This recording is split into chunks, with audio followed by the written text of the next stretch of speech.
ಏನಮ್ಮ?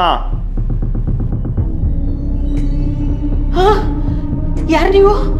ನಾನು ನರ್ಕದಿಂದ ಬಂದಿದ್ದೀನಿ. ನಿಮ್ಮ ಗಂಡಂದು ಟೈಮ್ ಆಗಿದೆ, ಕರ್ಕೊಂಡು ಹೋಗ್ಬೇಕು. ಅಯ್ಯೋ ಹಂಗೆಲ್ಲ ಮಾಡಬೇಡಿ, ನನ್ನ ಗಂಡ ತುಂಬ ಒಳ್ಳೆಯವರು. ನೀನು ಅಂದ್ಕೊಂಡಿರೋಷ್ಟು ಒಳ್ಳೆಯವನಲ್ಲಮ್ಮ ಅವನು. ನಾವು ಮೇಲಿಂದ ಎಲ್ಲ ನೋಡ್ತಾ ಇರ್ತೀವಿ.